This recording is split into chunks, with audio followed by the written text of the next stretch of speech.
Assalamu alaikum student, how are you? I hope you are all fine. तो today our topic is electronic configuration. Electronic configuration क्या होती है, इसके बारे में आज हम स्टडी करेंगे कि जो हम पिछले प्रीवियस टॉपिक्स के अंदर हमने एटॉमिक साइज़ पढ़ा था, एटॉमिक मास पढ़ा था, उसके अलावा हमने इलेक्ट्रॉन्स के बारे में मुकम्मल तौर पे पढ़ लिया था और प्रोटॉन के बारे में, न्यूट्रॉन्स के बारे में। उसके बाद हमने रदरफोर्ड के एटॉमिक मॉडल को भी डिस्कस कर लिया था और बोहर के एटॉमिक मॉडल को भी हमने डिस्कस कर लिया था। तो जो आज का जो हमारा टॉपिक है उसका नाम है इलेक्ट्रॉनिक कन्फिग्रेशन के व्हाट इज़ इलेक्ट्रॉनिक कन्फिग्रेशन, यानी इलेक्ट्रॉनिक कन्फिग्रेशन क्या होती है। अब देखें, आपको पता है कि कोई भी एटम जो होता है ना, वो तीन किस्म के पार्टिकल से मिलकर बना होता है।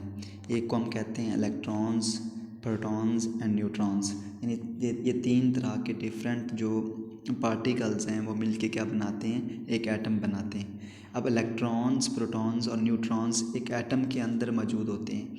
तो आज हम डिस्कस करेंगे, या हम प्रीवियस लेक्चर के अंदर भी इन चीज़ों को डिस्कस कर चुके हैं कि इलेक्ट्रॉन कहाँ पाए जाते हैं, प्रोटॉन्स कहाँ होते हैं, न्यूट्रॉन्स कहाँ पे होते हैं। तो इन चीज़ों को हमने डिस्कस करना है।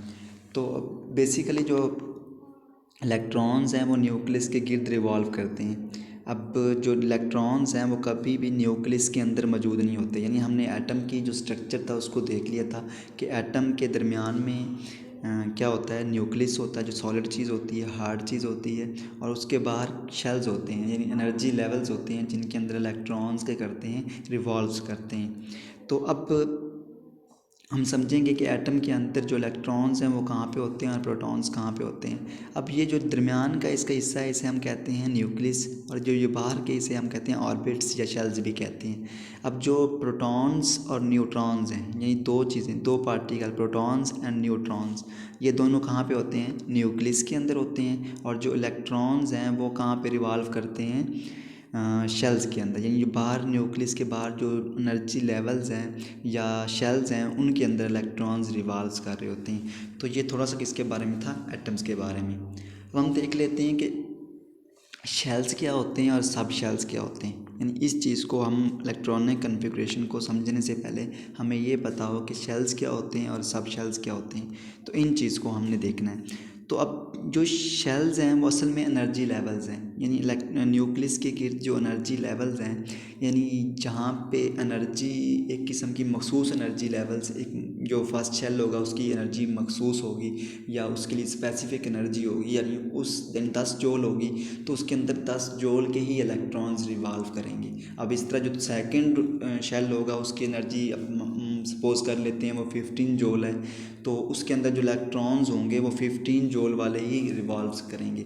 तो ये न्यूक्लियस के गिर्द जो लेवल्स होते हैं, एनर्जी लेवल्स, उसे हम कहते हैं शेल्स। और इस एनर्जी लेवल्स के अंदर इलेक्ट्रॉन्स रिवॉल्व करते हैं, गर्दिश करते हैं, तो उसे हम कहते हैं शेल्स। अब बेसिकली हम शेल्स को किससे रिप्रेजेंटेशन करते हैं, एन से, यानी स्मॉल एन से हम इसको रिप्रेजेंट करते हैं। अब देखें कैसे, अब इस बात को तो समझेंगे। अगर देखें शेल 1, पहला शेल होगा तो उसको हम कहेंगे N1, अगर दूसरा शेल होगा तो उसको कहेंगे N2, अब जो तीसरा शेल होगा उसे कहेंगे N3, और जो फोर्थ शेल होगा उसे कहेंगे N4, यानी शेल नंबर 4 है। तो इस तरह हम शेल को रिप्रेजेंट किससे करते हैं, N से। अब कौन कौन से शेल होते हैं, तो अब देखें जो फर्स्ट शेल है उसे हम कहते हैं K शेल, जो फर्स्ट शेल है उसे हम कहते हैं K शेल, और जो दूसरा शेल है उसे कहते हैं L शेल, और थर्ड को कहते हैं M शेल, और फोर्थ कहते हैं N शेल। यानी ये डिफरेंट नेम है शेल्स के जिससे हम इनको नाम से इनको रिप्रेजेंट करते हैं। यानी फर्स्ट शेल को K शेल, और सेकंड को L शेल, थर्ड को M शेल, और लास्ट को N शेल कहते हैं। तो ये शेल्स के क्या हैं, नेम है। अब यहाँ पे मैंने लिखा है जो शेल्स है उसको हम किससे रिप्रेजेंटेशन करते हैं, उसकी एन से करते हैं। अब जो फर्स्ट शेल है उसे हम के शेल कहेंगे, जो सेकंड शेल है उसे हम एल शेल कहेंगे, जो थर्ड शेल है उसे हम कहेंगे एम शेल, और जो फोर्थ शेल है उसे कहेंगे एन शेल। तो ये शेल्स के नेम हैं, ठीक हो गया। अब इन शेल के अंदर इलेक्ट्रॉन्स ये करते हैं, रिवॉल्व करते हैं। जो एनर्जी लेवल्स हैं इनके अंदर क्या हो रहा है, इलेक्ट्रॉन्स रिवॉल्व कर रहे हैं, गर्दिश कर रहे हैं, ठीक हो गया। अब इस बात को थोड़ा सा समझने की कोशिश करेंगे कि जो शेल है, फॉर एग्जांपल ये एक शेल, हम के की बात कर लेते हैं, पहले शेल की, तो ये पहला शेल यहाँ पे है। अब देखें जो शेल न्यूक्लियस के नज़दीक तरीन होगा, यानी क्या होगा, जो शेल न्यूक्लियस के नज़दीक होगा, यानी के शेल आप देखें यहाँ पे न्यूक्लियस के नज़दीक है, तो इसकी एनर्जी क्या होगी, कम होगी। अब इससे ज़्यादा किसकी होगी, एल शेल की, उससे ज़्यादा किसकी होगी, एम शेल की, और उससे ज़्यादा किसकी होगी, एन शेल की। तो सबसे कम एनर्जी किसकी है, के की, और इसके बाद किसकी ज़्यादा है, फिर एल शेल की, उससे मैक्सिमम किसकी है, एम की, और उससे मैक्सिमम किसकी है, एन की। तो ये शेल्स के बारे में थोड़ा सा था। अब ये तो हो गया इस एनर्जी के बारे में, यानी कि हमने एनर्जी देख ली कि के शेल की एनर्जी सबसे ज़्यादा है, उसके कम है, उसके बाद फिर एल शेल की ज़्यादा है, फिर एम शेल की उससे भी ज़्यादा है, फिर एन शेल की उससे भी ज़्यादा है। तो ये एनर्जी लेवल्स हैं जिसे हम शेल्स कहते हैं। अब इस शेल्स के अंदर इलेक्ट्रॉन्स की जो कन्फिग्रेशन है, तकसीम है, उनकी सीक्वेंस है, उसे हमने कैसे डिफ़ाइन करना है। उसके लिए एक फार्मूला है 2n², यानी इस फार्मूले के ज़रिए हम ये मालूम करते हैं कि के शेल के अंदर कितने इलेक्ट्रॉन्स हैं, एल शेल्स के अंदर कितने इलेक्ट्रॉन्स हैं, एम शेल के अंदर कितने इलेक्ट्रॉन्स हैं, और एन शेल के अंदर कितने इलेक्ट्रॉन हैं। फॉर एग्जांपल मैं आपको यहाँ पे मैंने लिखा भी हुआ है। फॉर एग्जांपल हम के शेल के अंदर मालूम कर रहे हैं कि कितने इलेक्ट्रॉन्स हैं। तो देखिए हमने फार्मूला लिखा 2n²। तो देखिए अब यहाँ पे 2 वैसे का वैसा आएगा, n क्या है, शेल, यानी कौन सा शेल है, के पहला शेल है। तो यहाँ पे मैंने क्या किया, 1 लिखा।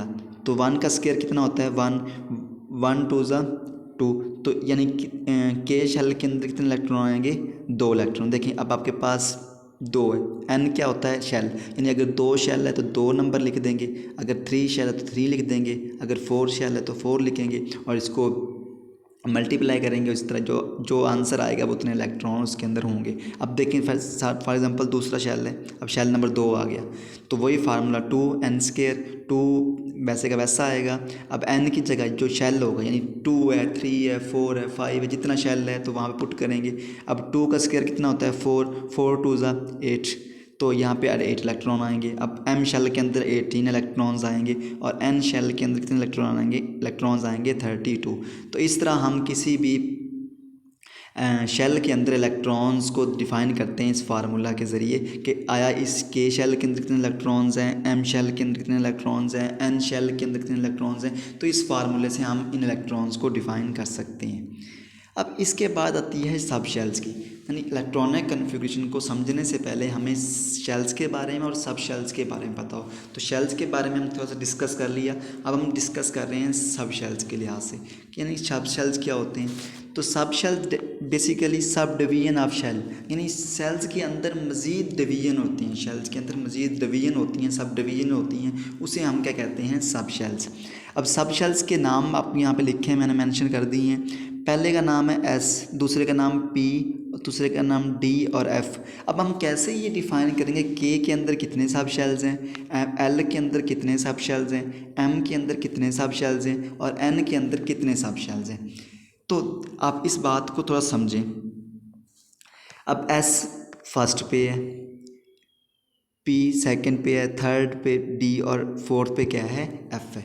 अब देखिए अब मैंने यहाँ पे मेंशन भी कर दिए हैं शेल्स। तो शेल्स कितने हैं आपके पास, K4, KLMN। अब के अंदर कितने सब शेल्स आएंगे, तो देखें अब इस बात को थोड़ा समझें, मैं आपको समझा देता हूँ। अब देखें के कौन से नंबर पे शेल है, पहले नंबर पे, तो इसके अंदर जो फर्स्ट पे है, तो पहले पे इस पे क्या सब शेल फर्स्ट है, तो इसके अंदर जो सब शेल्स होंगे कितने होंगे, 1। समझ लग गई, यानी पहला एस, इसके अंदर सिर्फ सब शेल होगा। अब एल कितने नंबर पे है, दूसरे नंबर पे, तो इसके अंदर 2 सब शेल्स होंगे, यानी एक एस सब शेल और दूसरा पी सब शेल्स। पहले आप देख लें कि जो सब शेल्स कौन से हैं, S, P, D and F, यानी 4 ये सब शेल्स हैं, और इनमें से कोई क्या होंगे, इन शेल्स के अंदर मौजूद होंगे। अब देखें के जो शेल है ना, ये फर्स्ट पे है, तो इसके अंदर सब शेल क्या होगा, 1 ही होगा, क्योंकि पहले नंबर पे है, तो इसके अंदर सब शेल कितना होगा, 1। तो देखिए अब के अंदर सब शेल 1 है, तो पहला भी होगा, कौन सा होगा, एस होगा। अब इसी तरह दूसरे को देखें, अब दूसरा एल कितने नंबर पे है, दूसरे नंबर पे, तो इसके अंदर सब शेल्स कितने होंगे, 2, एस एंड पी होंगे। अब इस तरह एम तीसरे नंबर पे शेल है, तो इसके अंदर कितने सब शेल्स होंगे, 3, एस पी एंड डी, यानी 3 सब शेल इसके अंदर आ जाएंगे। अब एन कितने नंबर पे है, 4 पे, तो इसके अंदर कितने सब शेल्स आएंगे, 4, S P D and F, तो इसके अंदर कितने सब शेल आ गए, 4। तो जितनी नंबर की वैल्यू होगी, यानी सब शेल जितने नंबर पे होगा, 1 पे होगा तो उसके सब शेल 1 होंगे, अगर 2 पे है तो सब शेल 2 होंगे, अगर 3 पे है तो सब शेल 3 होंगे। अब इस तरह अगर 4 पे है, 4 नंबर पे शेल है तो उसके अंदर सब शेल कितने होंगे, 4 होंगे। तो दिस इज़ ऑल अबाउट सब शेल्स। तो सब शेल्स की जब हमने बात की कि सब शेल कितने हैं, 4, S P D and F. अब आप पूछेंगे कि एस के अंदर फिर कितने इलेक्ट्रॉन्स आ सकते हैं, तो एस के अंदर बच्चों आते हैं, स्टूडेंट्स आते हैं 2 इलेक्ट्रॉन्स, और पी के अंदर कितने आते हैं, 4 इलेक्ट्रॉन्स, डी के अंदर कितने आते हैं बच्चों, 10 इलेक्ट्रॉन, और एफ के अंदर बच्चों आते हैं 14 इलेक्ट्रॉन्स। यानी पहले हमने बात की कि के के लिहाज से, एल के लिहाज से, एम, वो शेल की बात थी। अब हम सब शेल्स की बात कर रहे हैं कि एस जो सब शेल है इसके अंदर कितने इलेक्ट्रॉन्स आते हैं, 4, पी के अंदर कितने आते हैं, 10, और डी के अंदर कितने आते हैं, 10, सॉरी एस के अंदर 2 आते हैं, पी के अंदर 4 आते हैं, डी के अंदर 10 आते हैं, और एफ के अंदर 14 इलेक्ट्रॉन्स आते हैं। तो ये क्या है, डिवीजन इलेक्ट्रॉन्स की, यानी एस के अंदर 2 इलेक्ट्रॉन मैक्सिमम आ सकते हैं, पी के अंदर 4 मैक्सिमम इलेक्ट्रॉन आ सकते हैं, डी के अंदर 10 इलेक्ट्रॉन्स मैक्सिमम आ सकते हैं, और एफ के अंदर 14 इलेक्ट्रॉन आ सकते हैं। तो दिस इज़ ऑल अबाउट सब शेल्स एंड शेल्स। तो अब थोड़ा सा हम डिस्कस कर लेते हैं इलेक्ट्रॉनिक कन्फिग्रेशन क्या होती है। अब बेसिकली जो इलेक्ट्रॉनिक है वो निकला है इलेक्ट्रॉन से, और कन्फिग्रेशन कहते हैं सीक्वेंस, यानी किसी भी एटम के जो शेल्स हैं, जो एनर्जी लेवल्स हैं, उनके अंदर इलेक्ट्रॉन्स की तकसीम को हम कहते हैं इलेक्ट्रॉनिक कन्फिग्रेशन। यानी हमने देखें कैसे किया कि पहले के अंदर हमने 2 इलेक्ट्रॉन रख दिए, दूसरे के अंदर 8 रख दिए, एम के अंदर 16 रख दिए, एन के अंदर 32 रख दिए। यानी इन इलेक्ट्रॉन की जो एटम के एनर्जी लेवल्स, इन शेल्स के अंदर जो इलेक्ट्रॉन की तकसीम है, जो डिवीजन ऑफ इलेक्ट्रॉन है शेल्स की एनर्जी लेवल्स के अंदर, it is called electronic configuration. तो ये हम मज़ीद इसके बारे में नेक्स्ट टॉपिक के अंदर इंशाल्लाह इसको डिस्कस करेंगे। Thanks for watching.